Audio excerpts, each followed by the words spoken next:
15/7/2026 ஆனி மாதம் 31ஆம் தேதி முதல் 30/11/2026 கார்த்திகை மாதம் 14ஆம் தேதி வரை.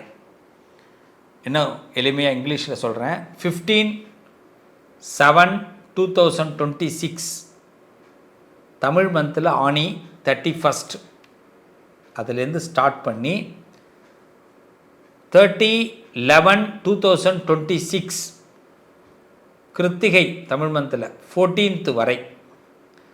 இன்னும் கொஞ்சம் தெளிவாக உள்ளே போகும்போது ஜூலை மாதம் 15ஆம் தேதி 2026 ஜூலை 15ஆம் தேதி முதல் நவம்பர் மாதம் 30ஆம் தேதி வரை இந்த சனி பகவான் வக்கரத்திற்கு வருகிறார். லேசுப்பட்ட ஆள் இல்லை, அதை லேசாக விட்டுற முடியாது. இப்போ நம்ம ரொம்ப கவனமாக ஹேண்டில் பண்ணுற இடம். இந்த காலகட்டத்தில் சனி என்ன நினைக்கிறார் அப்படின்னு நம்ம தெரிஞ்சுக்கிட்டு அதுக்கு தகுந்த மாதிரி நம்ம அலாட்டாக ஒரு பிளான் போட்டோம்னா நம்ம சக்ஸஸ் ஆகலாம். நீங்கள் எப்படி அலாட்டாக பிளான் போடணுங்கிறது தான் நான் இந்த பதிவில் கொடுத்துருக்குறேன். மிஸ் பண்ணாமல் இந்த பதிவை பாருங்கள். கண்டிப்பாக நீங்கள் தோற்று போக மாட்டீங்க. சனி கெடுக்க மாட்டார். உங்களோடு நான் இருக்கும் வரை, இந்த பதிவு உங்களோடு இருக்கும் வரை இந்த பிரபஞ்சம் உங்களுக்கு நல்லதை நடத்தும். நம்புங்க. வாங்க பார்ப்போம். தனம் தரும், கல்வி தரும், ஒரு நாளும் தளர்வரியா மனம் தரும், தெய்வ வடிவம் தரும், நெஞ்சில் வஞ்சமில்லா இனம் தரும், நல்லனவெல்லாம் தரும், அன்பர் என்பவர்க்கே கணம் தரும், பூங்குழலால் அபிராமி கடை கண்களை. என் தாய் பராசக்தி அபிராமியுடைய அருளால் சனி வக்கர பயிற்சியுடைய பலன்களை சொல்கிறதுல பெரும் சந்தோஷம். என் பிள்ளைங்களுக்கு என்றைக்குமே நான் உறுதுணையாக இருப்பேன். மிதுன ராசி பிள்ளைகளாக என்றைக்கும் உங்களுக்கு நான் ஒரு வழிகாட்டியாக இருப்பேன். உங்களை என்றைக்கும் கீழே விட்டுற மாட்டோம், தள்ளி விட்டுற மாட்டோம், கீழே விட்டுற மாட்டோம். கைப்பிடிச்சு கண்டிப்பாக தூக்கி விட்டுருவோம். நம்பலாம் நீங்கள். இது மாதிரி ஏன் இந்த ப்ரோக்ராம்லாம் நம்ம பார்க்குறோம் அப்படின்னா, பார்க்குற நேரம் வாய்ப்பு வருதுன்னா ஏதோ பெரிய சங்கடங்கள்லேருந்து விலகிறதுக்கு கடவுள் நமக்கு ஒரு வாய்ப்பு கொடுக்குறாருன்னு நீங்கள் நம்பணும்.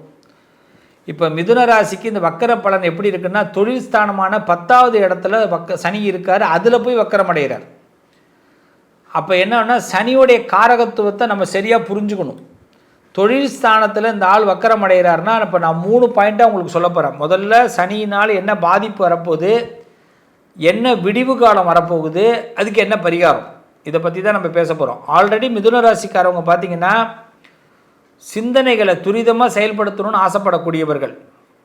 அவ்வளோ சீக்கிரமாக யாருக்கிட்டையும் நம்மளுடைய ஓப்பனிங் பண்ணிடக்கூடாதுன்னு நினைக்கக்கூடியவர்கள். அதாவது நம்மளோட ரகசியங்களை வெளியில் சொல்லக்கூடாதுன்னு நினைக்கக்கூடியவர்கள். ரொம்ப நம்பகமான நபர்கள்ட்ட மட்டும்தான் உங்களோட ரகசியத்தை உங்களால் சொல்ல முடியும். ரொம்ப நம்பகமான நபர்கள். அது எந்த அளவுக்கு நீங்கள் நம்புறீங்கிறதா அந்த காலகட்டம் உங்களுக்கு அமையும்.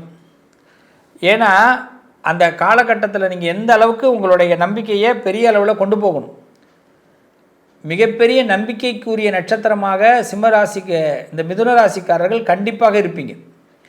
இந்த வக்கர பலன் இந்த காலகட்டத்தில் பார்த்திங்கன்னா தொழிலில், உத்தியோகத்தில் நிச்சயமாக திடீர் மாற்றங்கள் ஏற்படுவதற்கு நல்ல வாய்ப்பு உண்டு. அதனால் மிதுன ராசிக்காரவங்க பிஸ்னஸ் மூலமாக, வேலை மூலமாக ஒரு மாற்றம் வந்ததுன்னா அது தயாராக எதிர்கொள்ளுங்க, பயப்பட வேண்டாம். அதுமாரி வேலை பலுன்னு சொல்லுவாங்க. கொஞ்சம் பேர், சில பேர் இந்த வேலையில் ஓனர் இருப்பாங்க, உங்களோட சக தொழிலாளர்கள் இருப்பாங்க, இல்லை நீங்களே ஓனராக இருக்கீங்கன்னா உங்களுக்கு கீழே வேலை பார்க்குறவங்க கொஞ்சம் கடுமையாக மன அழுத்தத்தை கொடுப்பாங்க. அது முக்கியமாக இந்த வீடு கட்டுறீங்கன்னு வச்சிங்க. மிதுன ராசிக்காரவங்க யாராவது வீடு கட்டுறீங்க, இடம் வாங்கியிருக்கீங்க, வீடு கட்டுறீங்க, தொழில் ஸ்தாபனங்கள் ஆரம்பிக்கிறீங்கன்னா வீடு கட்டி கொடுக்குறவங்க உங்களை போட்டு இப்போ ப்ரெஷர் பண்ணுவாங்க. நமக்கே பிடிக்காது, ஏன்டா இந்த வீடை கட்டுறோம் அப்படிலாம் கூட தோணும். ஒரு பிஸ்னஸ் நடத்துகிறோம் அப்படின்னா பிஸ்னஸ் பார்ட்னர் நம்மளை இந்த நேரம் பார்த்து தான் போட்டு கடுமையாக பழி வாங்குவார். அதனால் மன உளைச்சலை தான் அதிகமாக இந்த காலகட்டம் கொடுக்குது, மன அழுத்தம், ஸ்ட்ரெஸ்ஸு. ஸோ இப்போ என்ன பண்ணலாம்? ஒருத்தவனை ரொம்ப எதிர்பார்க்கறதுனால தானே ஸ்ட்ரெஸ்ஸுக்கு போகிறோம். காலையில் அதாவது ஒரு வீட்டில் மேஸ்திரி, இன்ஜினியர் இன்றைக்கி உங்கள் வீட்டு வேலையை நில வச்சிடுறேங்க, உங்களுக்கு இன்றைக்கி பூசி கொடுத்துட்றேன், இன்றைக்கி வேலை நடக்குதுன்னு சொல்கிறாரு. வரவே இல்லை. நம்ம அவரை நம்பினதுனால தானே பிரச்சனை. அவர் ஃபோன் அடித்தா எடுக்க மாட்டார். அப்படி ஃபோன் அடித்து நம்ம கேட்டோம் அப்படின்னா, நான் இன்றைக்கி தான் வேறு ஒரு கல்யாணம் ஒன்று எங்கள் வீட்டில் அதுக்கு வந்துட்டேன் அப்படின்னுவார். இல்லைனா ஆள் இல்லைங்க அப்படின்னுவார். இல்லை வர வேண்டிய மண் வரல, ஜல்லி வரலன்னுவார். ஏதோ ஒரு காரணம் ஒன்று சொல்லுவார். அது உண்மையாக பொய்யெல்லாம் நம்ம தெரிஞ்சிக்க வேண்டிய அவசியம் இல்லை. நமக்கு அந்த நேரம் அன்றைக்கி இல்லை. இதுக்கு நம்ம என்ன பண்ணணும், நாளைக்கு வேலை இருந்தால் இருக்கும், இல்லைன்னா இருக்காது. அப்படி நீங்கள் இப்போயே மைண்டை திங்க் பண்ணிடணும். அதே மாதிரி வேலைக்கு உங்களுக்கு யாராவது ஒருத்தவங்க வந்து வரேன்னு சொல்லிட்டு வராமல் போவாங்க. உங்கள் தொழிலில் உங்கள் வேலையை செய்கிறேன்னு சொல்லிவிட்டு செய்யாமல் போயிடுவாங்க. நீங்களே இப்போ ரிஸ்க்காக எடுத்து செய்யணும். ஒருத்தவனை நம்பி நீங்கள் லீவ் போட்டுற முடியாது. அவனும் லீவை போட்டுருவான், இல்லை செய்ய மாட்டான். நீங்கள் உடனே ஓனருக்கு ஃபோன் அடித்து நான் வந்து அவன்கிட்ட சொல்லிட்டு வந்தாங்க வேலையை அப்படின்னா, அவன் இல்லைன்றானப்பா அப்படின்வான். அப்போ அவங்ககிட்ட போய் கேட்டால், நான் எப்படிடா சொல்கிறது ஓனருக்கு முன்னாடி அப்படின்வான். அப்போ கழுத்தை அறுத்துருவாங்க.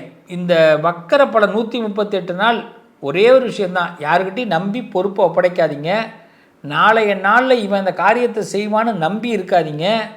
அதனால் அந்த நம்பிக்கையை கொஞ்சம் அப்படி தள்ளி வச்சுட்டு நடக்கிறது நடக்கும்டா அப்படின்னு ஒரு நம்பிக்கையோடு இருங்க. இவ்வளோ தான் மிதுன ராசிக்கு நான் அழகாக சொல்லித்தரேன். இதில் சில பேர் நம்மளை ரொம்ப கடுமையாக இந்த வேலையை நம்ம தலையில் கட்டுவாங்க. நீ தான் அதை செய்யணும். நீங்கள் வந்து ஒரு கல்யாணமே பண்ணிட்டீங்கன்னா திடீர்னு பொண்ணு வீட்டுக்காரவங்க மாப்பிள்ளை வீட்டுக்காரவங்களை பார்த்தீங்கன்னா திடீர்னு உங்கள் தலையில் எல்லாத்தையும் கட்டிடுவாங்க. இந்த 138 நாளில் யாரெல்லாம் கல்யாணம் வாழ்க்கைக்குள்ளே இறங்குறீங்களோ அவங்களுக்கும் இதில் சிக்கல் இருக்குது. அதனால் இந்த மாதிரி நேரங்களில் மன அழுத்தங்கள் ஏற்படலாம். அதுக்கு என்ன பண்ணணும், சில நேரங்களில் காது கேட்காத மாதிரி இருந்துக்கணும். ரொம்ப சிம்பிளாக அதுதான் ஐடியா.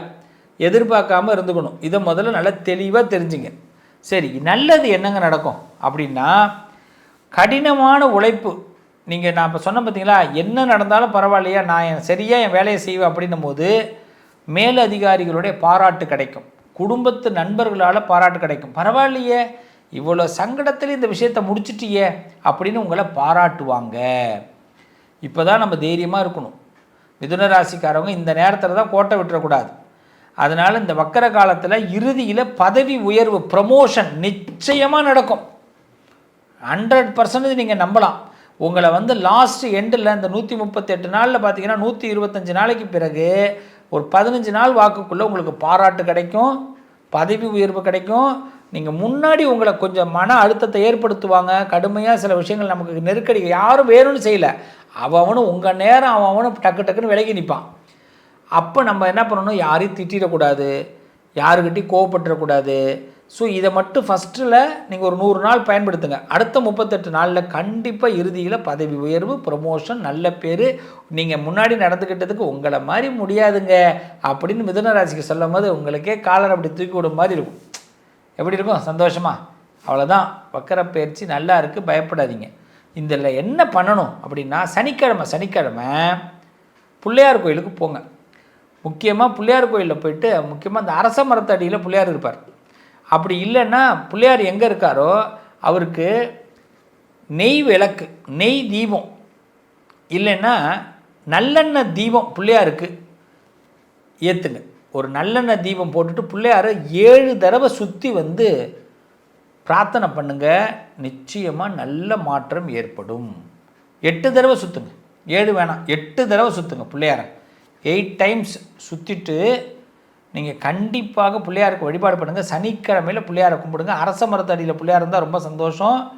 நல்லெண்ணெய் தீபம் போடுங்க, முடியாதவங்க நெய் தீபம் போடுங்க, தப்பு இல்லை. நல்லெண்ணெய் தீபம் ரொம்ப விசேஷம். இதை மட்டும் செஞ்சு பாருங்களேன்.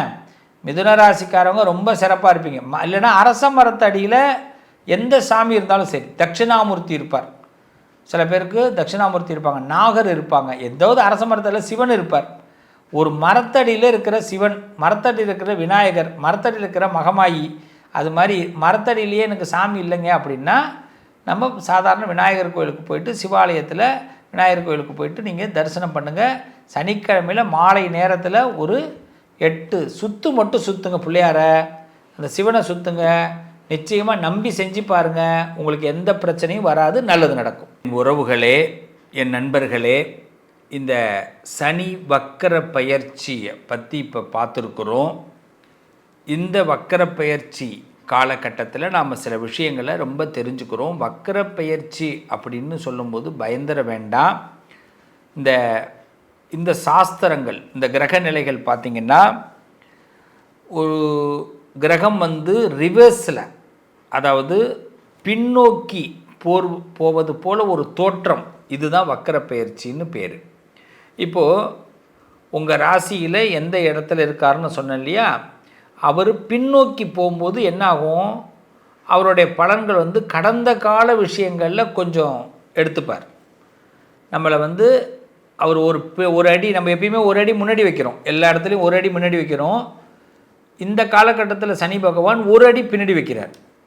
இந்த பின்னாடி வைக்கும்போது என்ன ஆகும்னா நம்மளை அவேர்னஸ் படுத்துகிறார். வேறு ஒன்றும் பயம்லாம் இதில் கிடையாது. நம்மளை எப்பயுமே வாழ்க்கை ரொம்ப ஸ்மூத்தாக போகுது அப்படின்னா நமக்கு ஒரு பயம் வராது. இப்போ அவர் நம்மளை ஒரு பயமுறுத்தி பார்ப்பார். இதில் உங்கள் ராசி கட்டத்தில் சனி நல்லா இருக்காருன்னு வச்சுங்களேன், அதுவே பலமாக்கி காட்டுவார். சனி உங்கள் ராசி கட்டத்தில் சாதகமாக இல்லைன்னா உங்களை பயமுறுத்தி காட்டுவார். அதே பலமாக இருந்தார்னா உங்களுடைய பலத்தை அதிகப்படுத்தி காட்டுவார். அவர் நல்லா இருக்காருன்னா பலத்தை அதிகப்படுத்தி காட்டுவார். ஸோ ஒரு பயமுறுத்தி காட்டுறாருன்னா நம்ம உடனே பயந்துட வேண்டாம் பிரதர்ஸ் அண்ட் சிஸ்டர்ஸ். இப்போது நம்மளுடைய நோக்கம் என்னென்னா, இந்த சனி ரொம்ப மெதுவாக போகக்கூடிய ஒரு பிளானட், ரொம்ப ஸ்லோ பிளானட்டு. ஸோ அதனால் இந்த வக்கரகதியில் வரும்பொழுது இவருக்கு இந்த நேரத்தில் ரொம்ப வேகமாக செயல்படுவார். இப்போ நல்லா புரிஞ்சுக்கிங்க, அவர் ரொம்ப ஸ்லோவாக போகிறவர், அவர் வக்கரமாகிறார். இந்த ஒரு 138 டேஸ் 138 138 நாட்கள் 138 டேஸ் வந்து பார்த்திங்கன்னா ரொம்ப ஃபாஸ்ட்டாக அவர் வந்து ரொம்ப கொஞ்சம் கோவம்னு சொல்லலாம், இன்னும் கொஞ்சம் ஸ்பீடுன்னு சொல்லலாம். அது மாதிரி இந்த கிரகம் வந்து கொஞ்சம் வேகமாக செயல்படுறதுனால ஏறத்தாழ பார்த்திங்கன்னா எல்லா ராசிக்காரர்களுக்கும் அந்த ராசி கட்டத்தில் சனியை வைத்து தான் இப்போ நம்ம கால்குலேட் பண்ணிக்கணும். அந்த சனி உங்களுக்கு எந்த அளவுக்கு நல்லா இருக்காருன்னு பாருங்கள். அப்போ கடந்த காலத்தில் நம்ம ஏதாவது தவறுகள் பண்ணியிருந்தால் அது கர்மாவாக மாறும். அது நல்ல கர்மா கெட்ட கர்மா, இந்த ரெண்டு விஷயத்தில் தான். இப்போ நல்லதாக இருந்தால் நல்ல முடிவுகளை உடனடியாக எடுத்து கொடுத்துருவார். கொஞ்சம் ஏதோ நம்ம சொதப்பி இருக்கிறோங்க லைஃப்பில், நான் சில விஷயத்த மறைச்சிட்டேங்க, சில விஷயத்த நான் சொல்ல முடியாமல் தவிர்த்துட்டேங்க அப்படிலாம் நம்ம சொல்லும்போது அது கொஞ்சம் நமக்கு விசாரணையை பண்ணதுக்கு அவர் சான்சஸ் கொடுக்குறாருங்க. இதுதான். அப்போ இந்த வக்கர பயிற்சியில் நம்ம செய்ய வேண்டிய ஒரு பரிகாரம் என்னென்னா, உங்களுடைய ஜாதகத்தில் இப்போ தசாபுத்தி எப்படி நடக்குதுன்னு ஒரு தடவை செக் பண்ணிக்கிட்டு, இப்போ இந்த 138 நாளை பலம் பொருந்திய நாளாக நம்ம மாற்றிக்கணும். இதுதான் நீங்கள் தெளிவுபடுத்திக்கணும். பயப்படுற நாளாக மாற்றிடாதீங்க, வேண்டாம். ரொம்ப துல்லியமாக சொல்கிறேன். பலம் பொருந்தி நம்மளால் முடியும், நம்மளால் எந்த விதத்துலையும் தோல்வி அடைய மாட்டோம். இதுக்கு தான் முன்னெச்சரிக்கையாக இந்த பதிவு உங்களுக்கு கிடைக்குது. இந்த பதிவை மிஸ் பண்ண வேண்டாம். கண்டிப்பாக நல்லா இருப்பீங்க. சனி பகவான் உங்களுக்கு ஒரு பெரிய பலத்தை கொடுக்க போகிறார். நல்லது நடக்கும். உங்களுடைய ராசி கட்டத்தை ஒரு தடவை செக் பண்ணிக்கோங்க, தசாபுத்தியை செக் பண்ணிக்கோங்க. கன்ஃபார்மாக உங்கள் லைஃப்பில் நீங்கள் இப்போ என்ன தீம், நான் ரொம்ப ஆசைப்பட்டு வச்சுருக்கேன் சார், இது எதுவும் நடக்காதா, இப்படி ஆகிடுமா, நோ. இப்போ இது தெரிஞ்சதே உங்களுக்கு அதில் என்ன சூதகமாக உள்ளே போகலாங்கிறத பற்றி ஐடியா கொடுக்கறதுக்கு தான். அப்போ கடவுள் உங்களுக்கு ஒரு ஐடியா கொடுக்குறார். ஐடியாவை நிச்சயமாக நீங்கள் பயன்படுத்துங்க, நல்லது நடக்கும். உங்கள் அதிர்ஷ்டத்திற்கான தீர்வு: கல்வி, பதவி, யோகம், தொழில் வளர்ச்சி பெருக. ஜாதகம், வாஸ்து, திருமண பொருத்தம் பார்க்கவும், பிரசன்னம் கேட்கவும்.